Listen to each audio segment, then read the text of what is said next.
Welcome to Markets Plus, where leading experts from across BMO discuss factors shaping the markets, economy, industry sectors, and much more.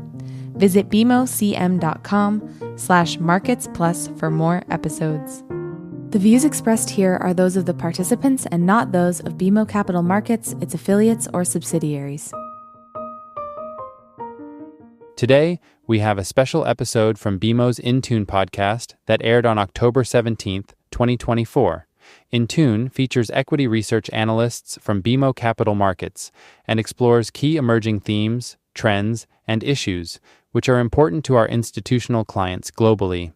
In this episode, Camilla Sutton, Managing Director of Canadian and UK Research in our BMO Equity Research Group, sits down with 5 BMO Capital Markets experts who discuss the upcoming U.S. presidential election and how they see market impacts unfolding. On Tuesday, November 5th, U.S. citizens will go to the polls to elect their president and members of Congress. We are recording this podcast on October 11th, 2024, as we wanted to answer some of the questions we've had from clients on the macro implications of the election, as well as highlight our recent department-wide report on the impact of the election on equity indexes and single stocks.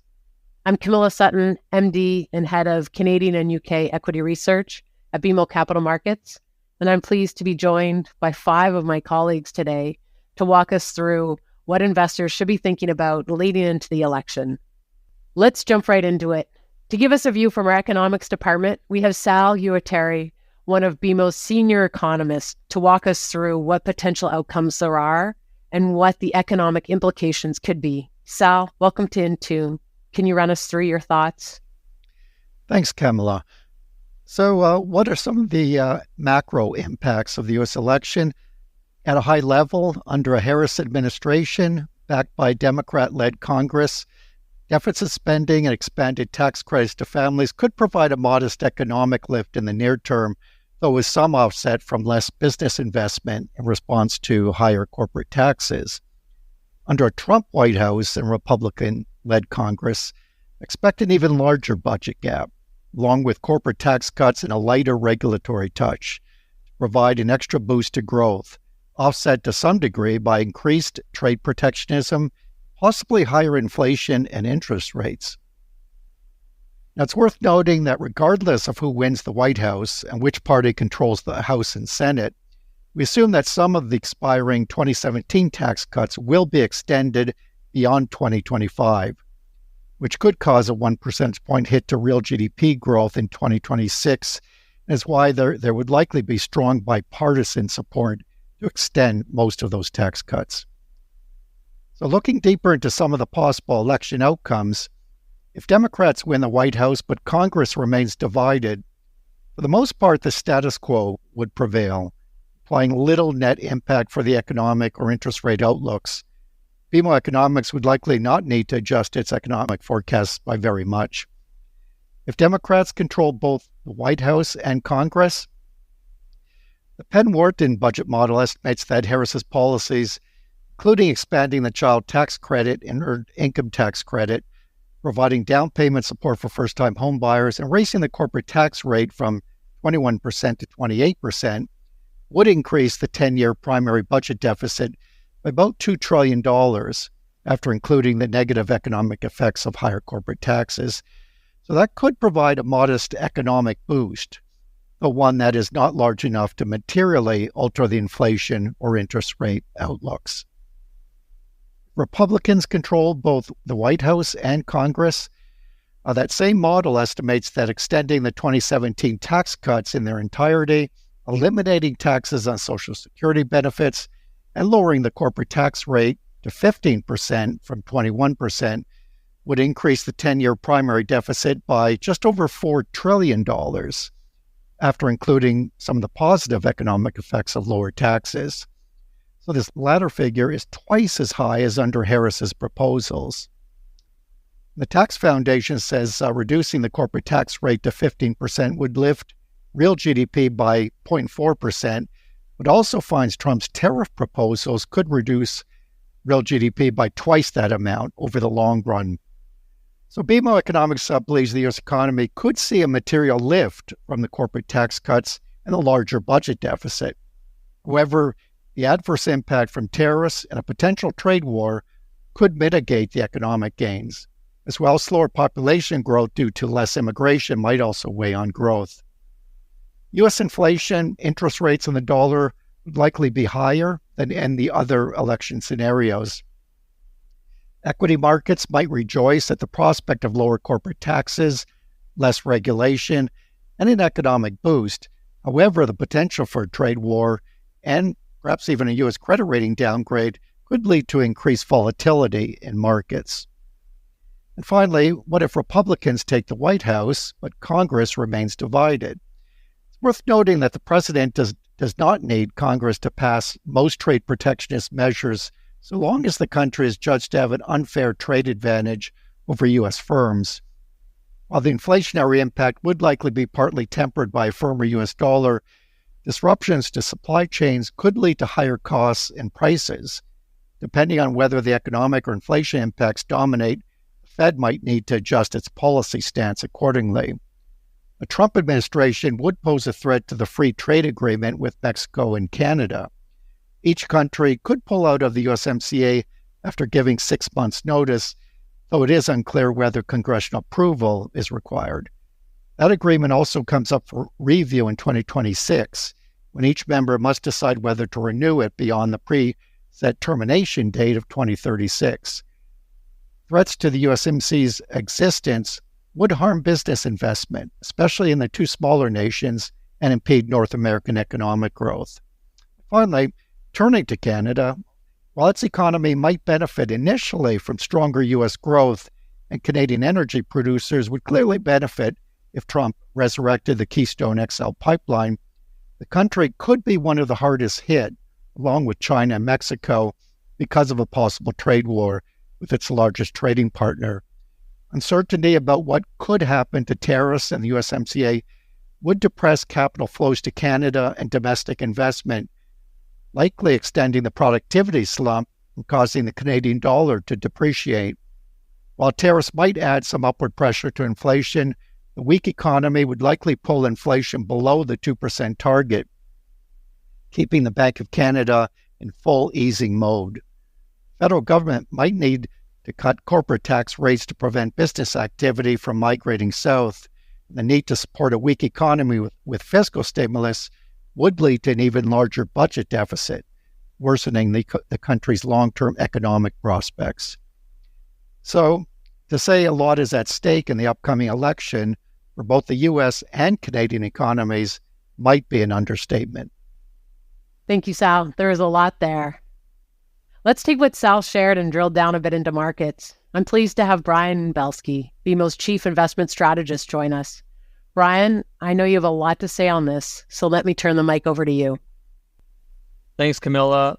A lot going on in the election, especially with only a month to go, but contentious and unusual have become the campaign norm in the lead up to the past few general elections, as has the great deal of investor uncertainty regarding U.S. stock market performance implications stemming from an eventual winner.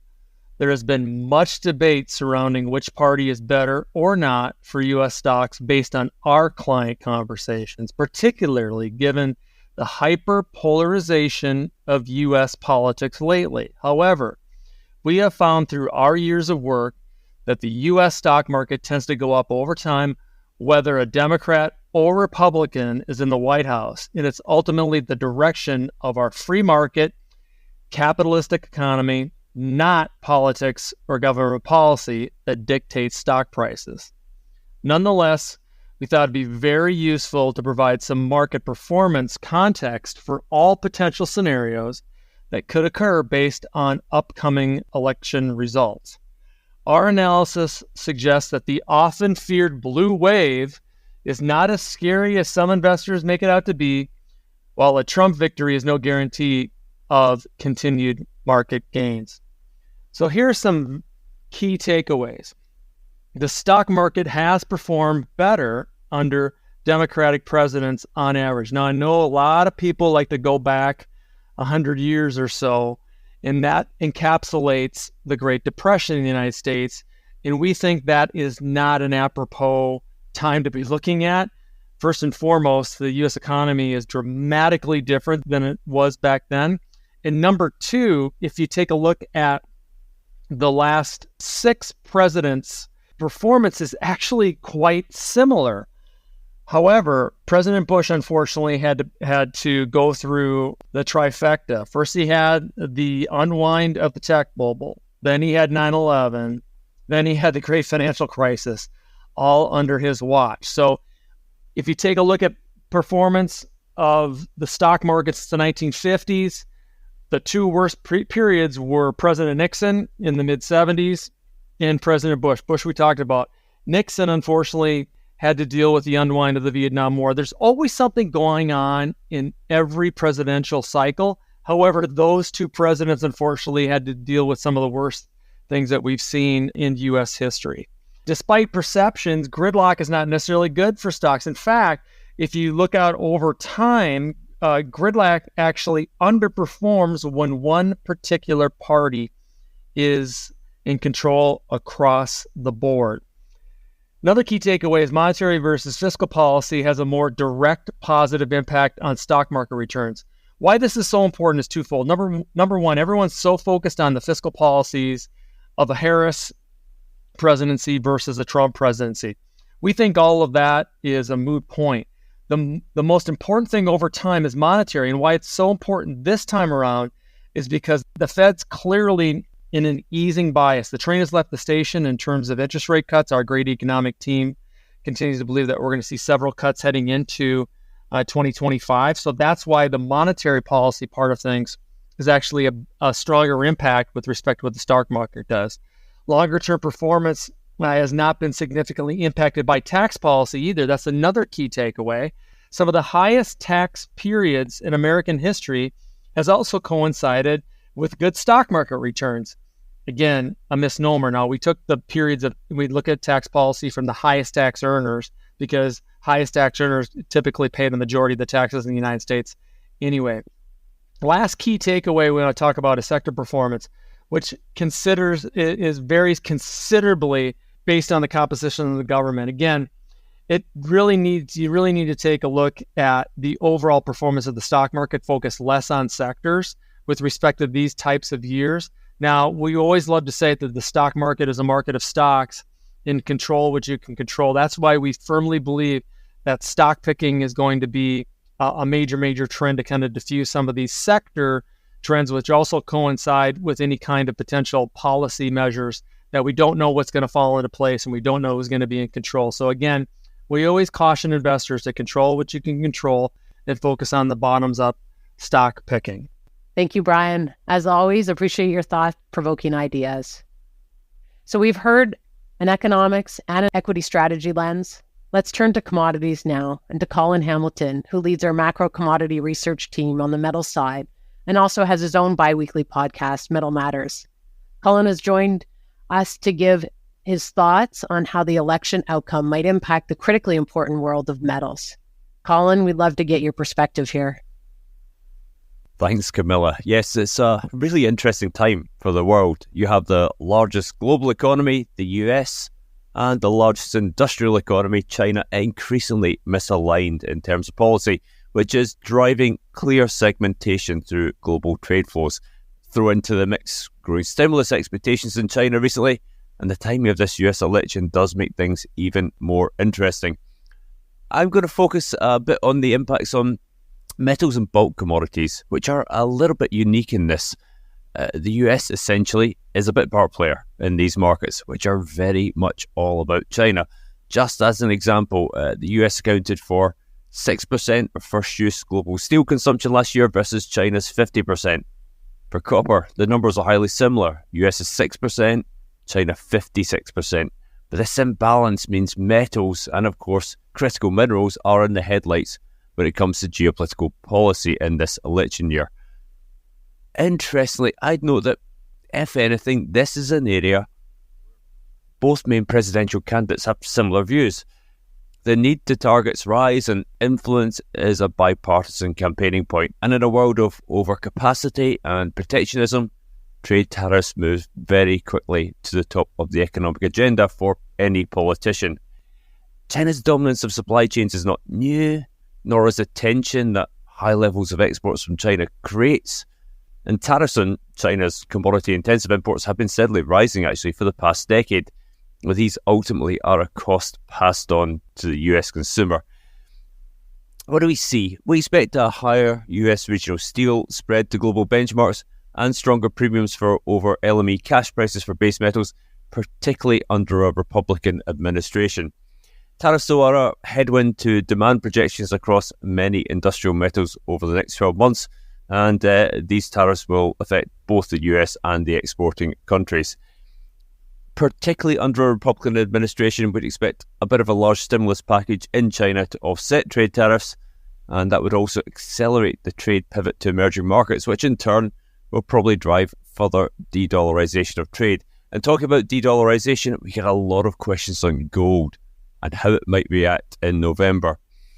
While a Trump presidency would see higher perceived risk from global instability, and of course risk is good for gold, could also bring lighter regulation of cryptocurrencies and a relatively stronger US dollar.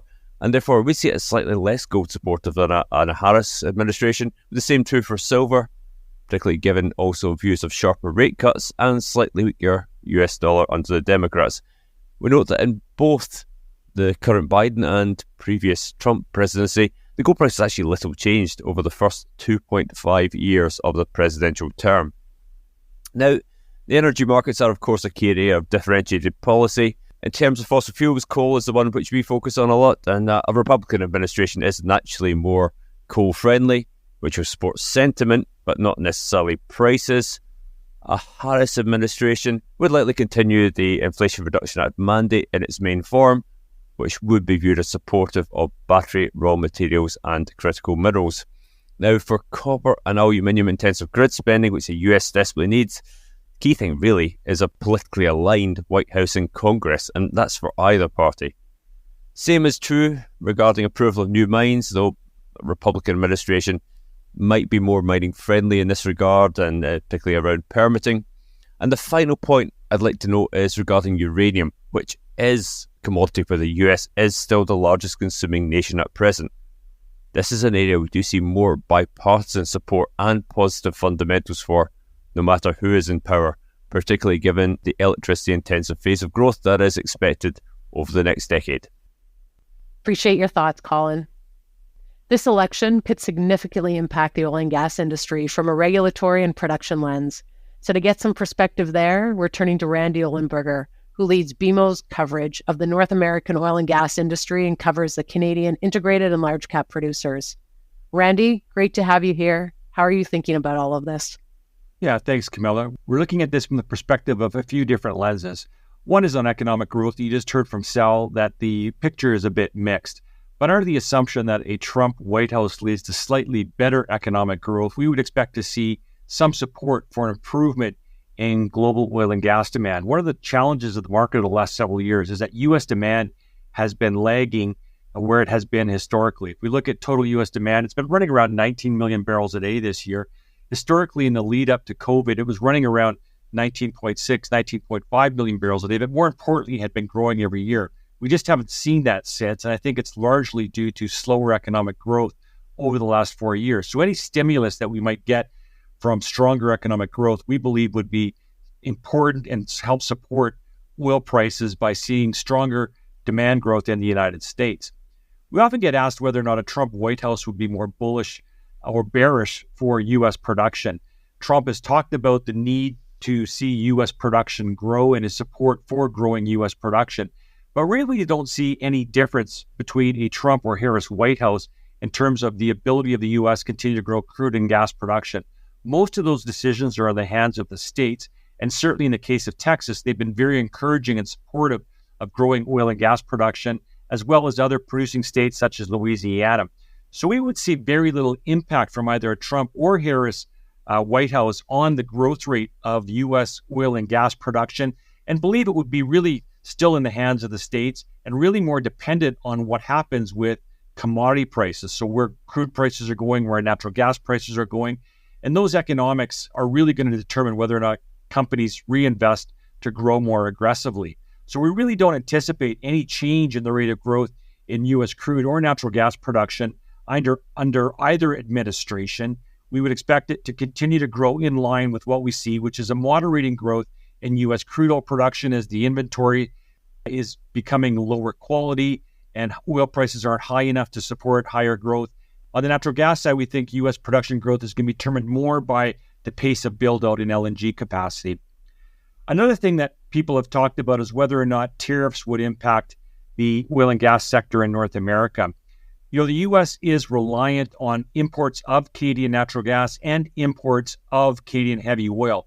So even though the U.S. is a net exporter of crude oil overall, they still need from Canada roughly 3.5 million barrels a day of Canadian heavy oil. They can't get that anywhere else. And so we would not expect to see tariffs applied to crude oil and natural gas coming out of Canada.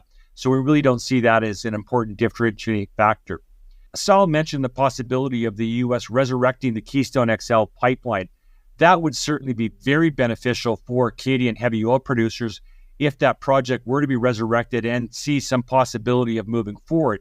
But keep in mind that the timeline to build these projects is measured in multiple years, and we don't think 2 to 4 year time horizon would be enough to see that project get off the ground again. We really would need to see some promises made by the U.S. government and the Canadian government to support that development of that pipeline system for more than just one term. And so we don't expect that to be something that comes about under either a Harris or a Trump administration. So maybe now I'll turn my attention to how we see either administration influencing the direction of crude and natural gas prices. Bottom line is we see a Trump administration as being positive for crude, negative for gas, and a Harris administration essentially being the status quo, which means continued pressure on crude prices, but the possibility of stronger natural gas prices. So what do I mean by that? Well, if we see Trump win the White House and control Congress, we would expect to see a tightening of the sanctions on Iran and Venezuela versus what we've seen over the last 4 years. If we go back to 2020, Trump was still in power. In the preceding 3 or 4 years, Iran had been producing about 1.9 million barrels a day.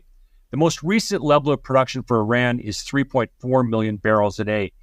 And that has happened despite the sanctions not being lifted. And the focus really has been to keep pump prices low, keep crude prices low, to help stimulate economic growth within North America. We would expect Trump to reinvigorate and reinforce those existing economic sanctions and oil sanctions, which would presumably result in Iranian production falling from 3.4 million barrels a day back to that 1.9 to 2 million barrels a day that they were at previously. That would obviously be beneficial for oil prices. We'd also expect to see the same thing with Venezuela. Venezuelan oil production has grown from 400,000 barrels a day to up to almost 1 million barrels a day under the Biden administration. We would expect to see Trump more aggressively enforce the sanctions against Venezuela, which would result in less Venezuelan oil on the market, which is particularly beneficial for Canadian heavy oil producers because what Venezuela exports is heavy oil. Conversely, on the natural gas side of things, we would expect to see a Harris administration as relatively positive for natural gas in the near term. There's a tremendous amount of LNG capacity being built in the U.S. Gulf Coast, and the purpose of that is to take advantage of international gas prices. And as those projects come into service, we would expect Henry Hub prices, the North American benchmark price, to increase and start to narrow the gap relative to the international prices. If a Trump administration comes to be, we would expect to see perhaps more Russian gas come out of the market, and that could translate to lower international prices. And so even though that incremental export capacity for LNG is positive and helps North American prices true up with international prices, we might be truing up to a relatively lower price. And so for that reason, we would say that Trump could potentially be negative for North American natural gas prices, whereas Harris could be potentially positive for natural gas prices. So as I think about it overall, we would expect to see a Trump administration as being more beneficial for the oil and gas industry from a macro perspective, perhaps stimulating a little bit better economic growth, perhaps resulting in less crude oil on the market if those sanctions in Iran and Venezuela are reapplied, and perhaps slightly negative for natural gas if it does translate to more Russian gas on the market. A Harris administration would really be more of the status quo, we'd see the administration continuing to focus on keeping oil prices low to keep gasoline prices low at the pump, but potentially allowing natural gas prices to move higher and true up with international prices as part of helping really Europe deal with its need for imports of natural gas to offset the lost Russian production since the beginning of the Russia-Ukraine war.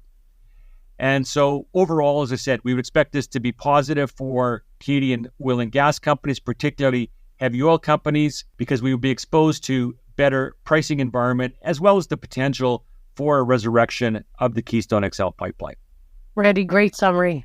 Appreciate you joining our podcast today. Finally, our last guest is Doug Morrow, who leads our ESG equity strategy team.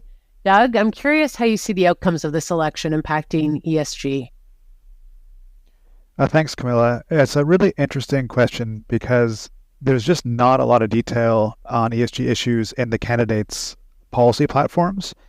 And as for what is said on the campaign trail, it can be really difficult to filter out what is political posturing versus what the candidates actually intend to do once taking office. So we do approach all this with a degree of humility. But having said that, there are definitely some points of distinction between what we believe a Kamala Harris administration and a Donald Trump administration could look like as far as ESG issues are concerned. So the first theme that is important to flag here is clean energy and clean transport, which we believe would be much better supported by a Harris administration. First, with EVs, it's pretty clear from Trump's policy document that he would move quickly to dismantle the EPA's new regulation on tailpipe emissions and the Biden-era 2030 zero-emission vehicle target. And despite his newfound friendship with Elon, we think he may even try to shelve the federal $7,500 EV tax credit for consumers. All this would be a clear negative for the U.S. EV industry. Harris, by contrast, is generally supportive of EVs, and we would not expect her to claw back any of the IRA provisions to promote growth of EV infrastructure, although she has made it clear that she does not endorse the idea of a federal EV mandate. The other thing to mention here is the IRA, the Inflation Reduction Act. This includes over $500 billion in tax credits and incentives for clean energy. Harris refers to the IRA 24 times in her policy platform, and in our view is fully supportive of continuing to use it to promote clean energy and climate projects in the U.S.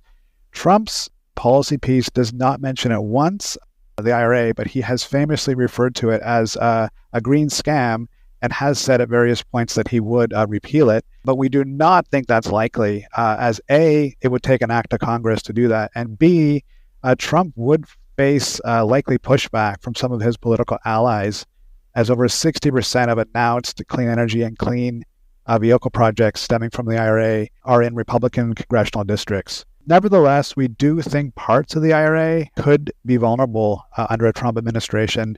For example, he could move to rescind unspent funds, probably especially for anything to do with EVs. What does that mean for investors? Well, in our opinion, a Harris administration is more aligned with where the market's moving anyway. And what I mean by that is it's pretty clear if you look at what the U.S. utilities are doing, what the OEMs are doing, where mining companies are positioning their future growth, and even to some extent what U.S. big oil is doing in terms of CCS and alternative fuels. We believe the future is going to be about sustainability and clean energy. So we think a Trump administration would probably slow the pace of energy transition in the U.S., but they cannot change the direction of energy transition. The second issue is what we call climate diplomacy. Trump has said that he will withdraw the U.S. from the Paris Agreement if he's successful in winning, and we believe him because he's already done this once before during his first term, and we expect that would happen again. Further, we do think he may also take steps to stop the SEC climate disclosure rule by appointing a new chair when Gary Gensler's term runs out in 2026. As far as we're aware, Kamala hasn't talked about either issue, but let's be clear, she is not going to pull the U.S. out of the Paris Agreement. It has been estimated that a Trump presidency would increase U.S. emissions by about 4 gigatons by 2030. But again, the broader trend here is that U.S. emissions are declining. They actually peaked in 2007. So again, we think Trump administration here would potentially be going against the grain. So in summary, if Harris wins, we see that as being more consistent with the clean energy goals that investors and other governments are setting. And then finally, just quickly, the third issue I want to mention is the whole notion of ESG integration. We do think that Trump, if victorious, would potentially use his influence to generally make life more difficult for U.S. companies and investors that incorporate ESG factors in corporate and investment strategy. Trump has already set a precedent for this during his first term in office, when he issued an executive order that made it much harder for employers in the U.S. to offer ESG funds in their employees' 401k plans. By contrast, Harris has been silent on this issue, but we do not expect that she will go down this path, and we believe that she would move to kind of depoliticize the sustainable investing space in the U.S.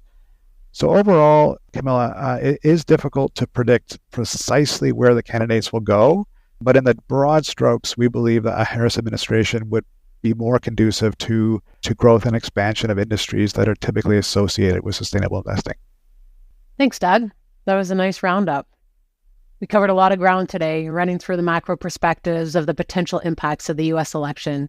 If you'd like to understand how BMO Equity Research sees the impact on single stocks, please see our In Front report released in mid-October for an industry-by-industry outlook on the impacts of the U.S. election.